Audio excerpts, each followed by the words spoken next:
Scott Bessent, el secretario de Estado de Estados Unidos, lo ha dicho claramente. Estados Unidos no tiene un problema de ingresos, tiene un grave problema de gastos. Vamos a hablar de todo ello porque viene la mayor bajada de impuestos de la historia y también la mayor reducción de gasto innecesario. Por fin a Estados Unidos, lo que se debería implementar en tu país hoy. Vamos a hablar de todo ello.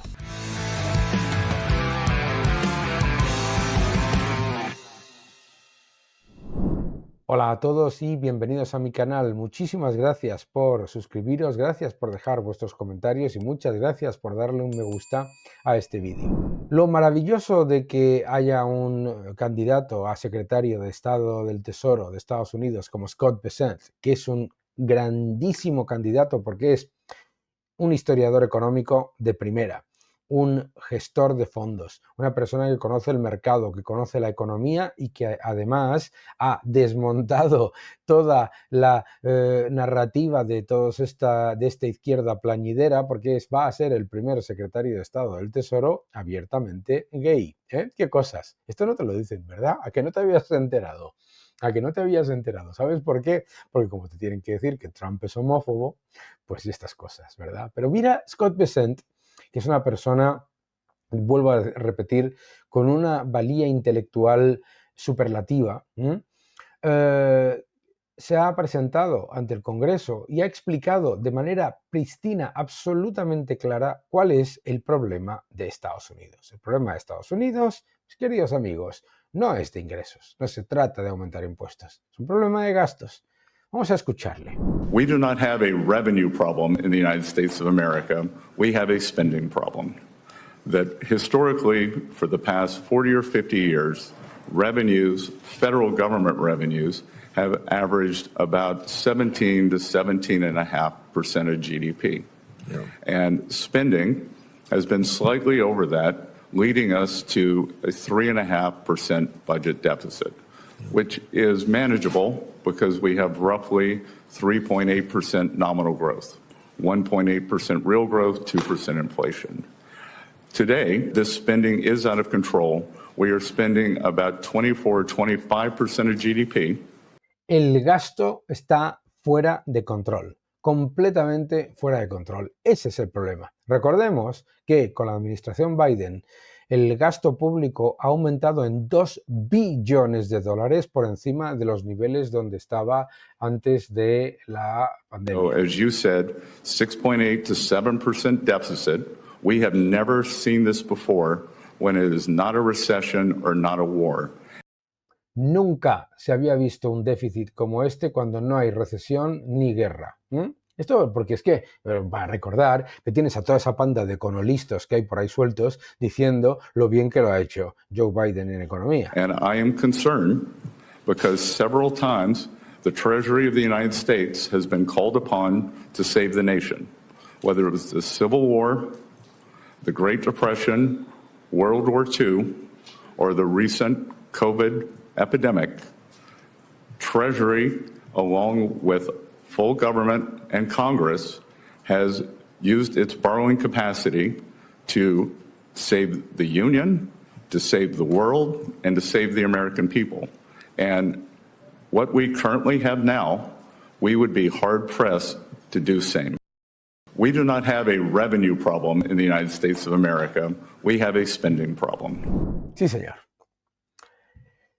Y lo último que ha dicho me parece absolutamente esencial. A ver, esto de que el gobierno puede gastar todo lo que quiera cuando quiera y puede tener el déficit que necesite porque es monetariamente soberano es una sandez, ¿vale?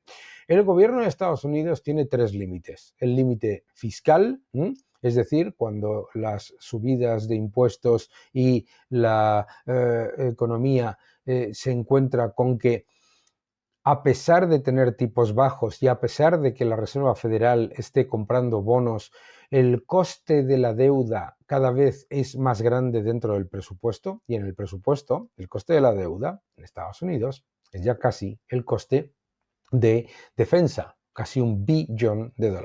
Ese es el límite fiscal. El límite económico es cuando ese aumento de déficit y de gasto no genera mayor crecimiento. Y eso es muy evidente con el fracaso de la política de Biden y Kamala Harris. Ese gigantesco aumento de déficit no solamente no ha fortalecido el crecimiento, sino que lo que ha hecho ha sido empeorar la posición de los norteamericanos en cuanto a salarios reales y en cuanto a su posición de cara a mejorar en el día a día. La deuda por tarjetas de crédito disparadas, los salarios reales en negativo, la situación en cuanto a la inflación persistente, más de un 24% de inflación con esta gracia de gastar sin control e imprimir. Es un desastre absoluto. Es un desastre absoluto. Vamos a ver algunos de esos datos. Estados Unidos tiene un enorme problema de gasto, ¿vale? Los gastos, según la Oficina de Presupuestos del Congreso, van a aumentar entre el año 2025 y el año 2035 constantemente, ¿de acuerdo? Y alcanzarán los 10,7 billones de dólares, billones europeos, trillion norteamericanos, ¿vale? Los ingresos, sin que en ese periodo haya ni recesión, ni pérdida de empleo, ingresos constantemente crecientes con una economía que no va a tener ningún tipo de recesión según sus estimaciones, no llegarían a los 8 billones, 8 trillion dólares, ¿vale? ¿De dónde viene ese gigantesco aumento de gasto? Fundamentalmente de lo que se llama el gasto obligatorio, que viene de la ineficiencia burocrática, fundamentalmente en partidas más importantes. Y luego, por el lado de el gasto discrecional, un aumento pero más suave. Vale. Gran problema de gasto en Estados Unidos que se debe mirar desde el punto de vista del gasto obligatorio, ¿de acuerdo? Y cómo se lleva a cabo una reducción del gasto obligatorio en un entorno donde mucho de ello, pues se supone que no se puede hacer nada. Sí se puede hacer mucho reduciendo el gasto político, el gasto administrativo y mejorando la eficiencia en el servicio, es decir, no reduciendo los servicios, sino mejorando el gasto, manteniendo los servicios.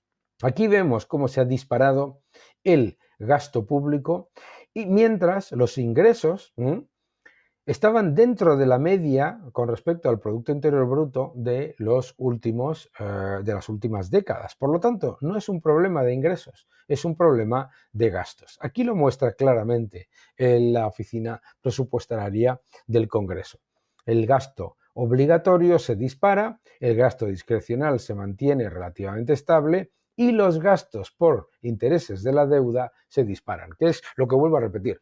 3 límites, ¿no? Límite fiscal, cuando el gasto por intereses de la deuda ya es muy elevado, aunque se tengan tipos de interés bajos y la Reserva Federal compre bonos.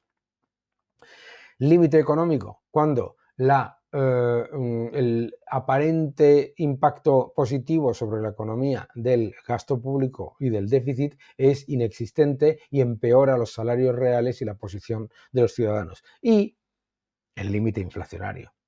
Inflación persistente. ¿Por qué tiene Estados Unidos inflación persistente cuando produce 14 millones de barriles al día, tiene las mayores empresas tecnológicas y es mucho más competitivo y productivo?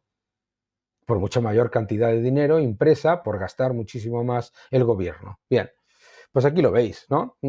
Es absolutamente aberrante, aberrante. Es que no hay ninguna manera en la que con una economía creciendo sin ningún tipo de recesión, sin ningún tipo de impacto sobre el empleo y con todos los vientos de cola se llegue a reducir el déficit en Estados Unidos con estas expectativas. Bien, pues una vez que sabemos eso, sabemos por qué Scott Bessent tiene un programa tan innovador para Estados Unidos. Primero, por supuesto, llevar a cabo una reducción muy fuerte del gasto. Segundo, por supuesto, llevar a cabo también un proceso de fortalecimiento de la economía y del sector privado vía desregulación y vía atracción de capital. Es decir, reducción de gasto y fortalecer los ingresos, fortalecer la economía privada, fortalecer el sector productivo. Es decir, lo contrario a lo que ha hecho la administración Biden. Me parece que Scott Bessent es, vamos, una bendición para Estados Unidos y es una bendición para el mundo. ¿Por qué? Porque no podemos olvidar tampoco que cuando se lleva a cabo una política tan irresponsable como la que ha llevado a cabo Biden con Kamala Harris en cuanto a economía, se generan enormes niveles de volatilidad a nivel global. La enorme emisión de nueva deuda de Estados Unidos, mayor cantidad de dólares en el sistema, empeora la posición en cuanto a salarios reales y en cuanto a renta disponible en términos reales per cápita de los ciudadanos norteamericanos.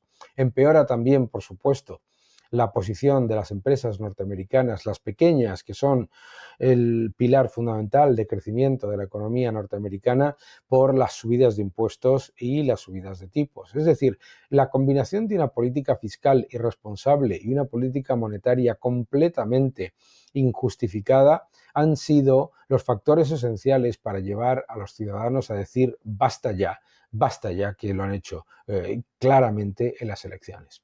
Scott Bessent lo sabe y tiene un plan que hay que apoyar y que hay que apoyar porque escucho de buenos amigos a mucha gente decir que no se lo creen, que no se creen que Estados Unidos vaya a reducir los gastos, que no se creen que vayan a hacer lo que se debe hacer en cuanto a reformas estructurales. Hombre, habrá que darles el beneficio de la duda, porque desde luego lo que no podemos hacer es decir no me lo creo y por lo tanto pues empeorar todavía más como ha sido el caso de los últimos años. Esa es la evidencia. Me parece que es un nombramiento clave para la nueva administración Trump y con él la libertad avanza. Además, la posición de Scott Bessent con respecto a las criptomonedas, con respecto al dólar, con respecto al gasto público, son una brizna de aire fresco para todos y una muy bienvenida visión realista de una persona que sabe de economía y sabe de mercados. Hay que defenderlo y hay que apoyarlo. Scott Bessent no es un problema de ingresos, es un problema de gastos. Que no te engañen.